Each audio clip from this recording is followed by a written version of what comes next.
જય હિન્દ સર.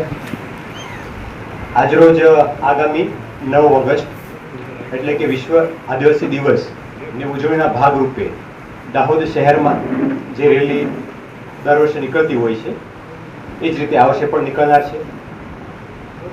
એ અન્વયે અમારા આમંત્રણને માન આપીને પધારેલ તમામ વડીલો આગેવાનશ્રીઓ આપ સૌનું દાહોદ જિલ્લા પોલીસ વતી સ્વાગત કરું છું. જે 9 ઓગસ્ટની રેલી છે એ બાબતે ખાસ કરીને જે આયોજક કમિટી છે એમનો એવી ઈચ્છા અને ભાવ હતો કે તમામ લોકોને ઇન્વોલ્વ કરીને એક જે ચાલી આવતી પ્રથા છે એના કરતાં પણ કંઈક સારું કરવાનો પ્રયત્ન કરવા જઈ રહી છે. તો એ નિમિત્તે હું આગેવાન શ્રી કે આયોજક શ્રી એમને વિનંતી કરીશ કે એ પોતાનો છે એ ભાવ છે એ તમામ દાહોદના લોકો સામે રજૂ કરશે અને ત્યારબાદ આપણે આગળની વાતચીત સાહેબને માર્ગદર્શનમાં કરશું. દર વર્ષની જેમ આ વર્ષે પણ વિશ્વ આદિવાસી દિવસ ઉજવવા જઈ રહ્યા છે ત્યારે આ જે 9 ઓગસ્ટ છે એ 9 ઓગસ્ટમાં થોડાક ફેરફાર થયા છે. એ ફેરફાર કંઈક સારા માટે વિચાર્યા છે આદિવાસી આયોજન સમિતિ દ્વારા. આ જે દર વર્ષની જેમ આ જે રેલી નીકળે છે એ આ વખતે પણ જે રીતે રૂટ નક્કી કરેલા હોય છે એ રીતના 2 રૂટ છે. એક તો કોલેજ રૂટ છે, બીજો ગોધરાવાડ રૂટ છે.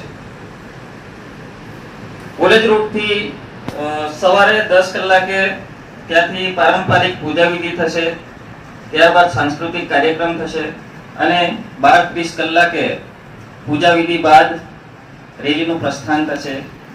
કોલેજ થી આઈટીઆઈ થઈ સ્ટેશન રોડ પૂંજા ભીલ ચોક થઈ સરસ્વતી સર્કલ બિરસા મુંડા ખાતે રૂટ નંબર 1 ની રેલી આવશે.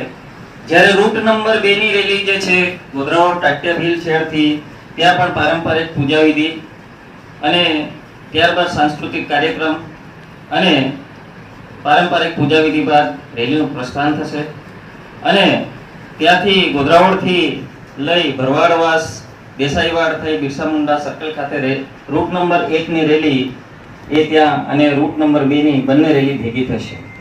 બિરસા મુંડા સર્કલ થી આ બંને રેલીઓ ભેગી થઈ માણેક ચોક, જૂની નગરપાલિકા, court road, fire brigade road તેમજ તાલુકા પંચાયત આદિવાસી ભવન ખાતે આ રેલીનું સમાપન થશે. આ રેલીની વિશેષતા એ છે કે દર વર્ષે આપણે ડીજે હોય છે, ડીજેના તાલે રેલી નીકળતી હોય છે, પરંતુ એમાં થોડાક ફેરફાર કરી અને આ જે આયોજન સમિતિ દ્વારા એવું નક્કી કરવામાં આવ્યું છે કે આપણે જે આદિવાસી સમાજની જે સંસ્કૃતિ છે, રીતિ રિવાજ છે, પરંપરા છે એ મેસેજ જન સુધી જે પહોંચાડવાનો પ્રયત્ન કરીએ છીએ, પરંતુ આ ડીજેના કારણે ક્યાંક ને ક્યાંક એમાં વિઘ્ન ઉત્પન્ન થાય છે, જે મેસેજ આપણે પહોંચાડી શકતા નથી. તો આ સંદેશો દરેક જન સુધી પહોંચે અને આદિવાસીઓની પરંપરા, રીતિ રિવાજ, સંસ્કૃતિ આનું જતન થાય, માવજત થાય અને ઈ સંદેશો દરેક જન સુધી પહોંચે એ માટે આ ડીજેને બંધ કરવામાં આવ્યું છે. અને આ રેલીની અંદર રેલીમાં ભાગ લેનાર તમામ આદિવાસી ભાઈ બહેનો પોતાના પારંપરિક પહેરવેશમાં આવે અને ખાસ કરીને એ આદિવાસીનો પ્રતીક જે છે, એકતાનું પ્રતીક છે, શાંતિનું જે પ્રતીક છે એ સફેદ પાઘડી પહેરીને દરેક ભાઈ આવે એવી પણ એ રાખવામાં આવ્યું છે.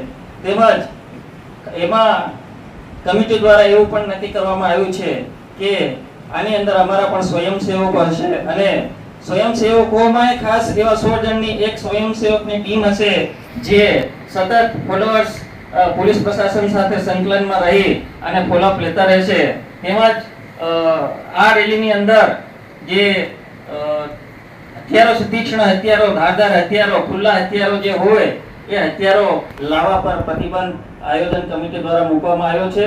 તેમજ આદિવાસીઓના જે પારંપરિક જે ઓજારો છે એ ઓજારો સાથે હોય અને પોતાના પહેરવેશ આગવી સંસ્કૃતિમાં હોય એના માટે ખાસ ભાર મૂકવામાં આવ્યો છે. તેમજ ખાસ વસ્તુ કે આદિવાસીઓના પારંપરિક વાદ્યો જે છે ઢોલ છે, નગારા છે, વાંસળી છે, શરણાઈ છે, માદળ છે, આ જે પારંપરિક વાદ્યો છે એ વાદ્યો લઈને આવે, જેથી કરી આપણે એક સંદેશો પહોંચાડી શકીએ. આ રેલીનો આશય છે અને આદિવાસી કમિટી દ્વારા આ આયોજન કમિટી દ્વારા નક્કી કરવામાં આવ્યું છે.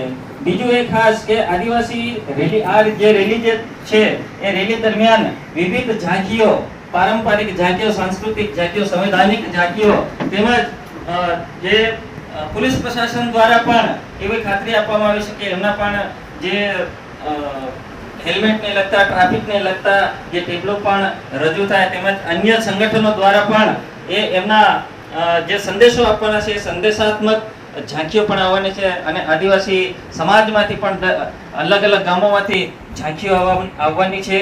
એ ઝાંખીઓને જે ભાગ લેનાર ઝાંખીઓ છે એમને પણ દરેક ઝાંખીને પ્રોત્સાહક ઇનામ પણ આપવામાં આવનાર છે. તો આ રેલી જે દર વર્ષે યોજાય છે એ કરતાં આ થોડોક ફેરફાર સાથેની રેલી નીકળે છે. પારંપરિક આદિવાસીઓની સાંસ્કૃતિક જે મહારેલી નીકળવા જઈ રહી છે, ત્યારે આદિવાસી પરિવાર, આદિવાસી આયોજન સમિતિ તેમજ આદિવાસી સમાજ વતી એક એવી અપેક્ષા અમે રાખીએ છીએ કે આ સર્વ સમાજ, માત્ર આદિવાસી સમાજ જ નહીં પરંતુ સર્વ સમાજ આ રેલીનો લાભ લે અને આ રેલી સાથે જોડાય અને આદિવાસીની સંસ્કૃતિની સાથે દૂધમાં જેમ સાકર ભળી જાય એમ ભળી અને રેલીનો લાવો લે, એવી અપેક્ષા. સૌને જોહાર, અભિનંદન. જય આદિવાસી.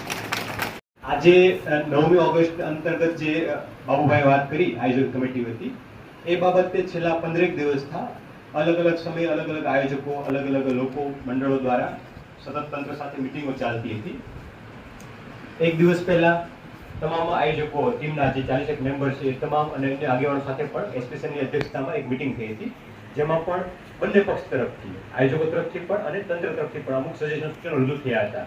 અને બધાએ સર્વાનુમતે એમાં એક સારું હકારાત્મક કેમ કરી શકાય, દાહોદની ઓળખ છે આખા માત્ર રાજ્યમાં નહીં પરંતુ વિશ્વ સુધી કેમ પોઝિટિવ એક સારી હકારાત્મક ભાવ સાથે ફેલાઈ શકે એ માટે કંઈક સારું કરવાનું આયોજન તમામ વતી કર્યું હતું. આ સૂચનો હતા, એમાં પણ ખાસ કરીને મહિલાઓ પણ જોડાય, પારંપરિક વસ્ત્રો હોય, પોલીસ પણ એ બાબતે પૂરતું પ્રોટેક્શનની વ્યવસ્થા કરશે, અલગ અલગ ઝાંખીઓને ઇનામ આપવાની વ્યવસ્થા, અલગ અલગ સ્ટોલ લાગશે. આ તમામ વસ્તુઓ બધી વિગતવાર ચર્ચાઓ થઈ છે અને વિગતવાર મિટિંગો પણ અગાઉ થઈ છે અને એક વહીવટી પ્રક્રિયા છે પણ હાથ ધરવામાં આવેલી છે.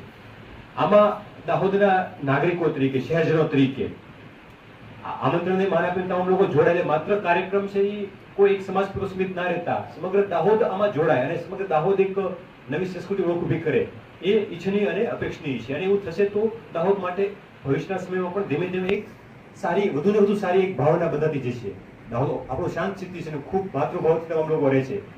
જાતિ, જ્ઞાતિ, ધર્મને ભૂલીને સારી રીતે રહેનાર આપણું શહેર છે. એ સંજોગોમાં વધુ સારી રીતે આપણે રહી શકીએ, વધુ સારું એક કલ્ચર, ભાવના ડેવલપ થાય, એકબીજાનું બોન્ડિંગ થાય. એવા શુભ નિષ્ઠાથી જ્યારે આવો સંકલ્પ લેવાઈ રહ્યો છે ત્યારે તમામ લોકો પોતાના તરફથી જોડાય. એવું માત્ર આદિવાસી સમાજ નહીં, તમામ સમાજો, તમામ ધર્મના લોકો પણ જોડાય અને પોતાના તરફથી કે સૂચન સલાહ હોય તો પોતે રજૂ કરે, જેથી કરીને આપણે એમાં પણ આયોજન કમિટી કંઈક સારું કરી શકે. એટલે હું મંચ છે આપના માટે ખુલ્લું મૂકું છું. આપના તરફથી કોઈ સજેશન, સલાહ, સૂચન, કોઈ નવો આઈડિયાઝ હોય તો આપ અત્યારે ખુલ્લા મંચે તમામ આયોજક, તમામ લોકો આવે છે, આગેવાનો આવે છે, ધર્મના લોકો આવે છે, પત્રકાર મિત્રો પણ છે, તો આપ ખુલીને એક ચર્ચા કરી શકીએ છીએ.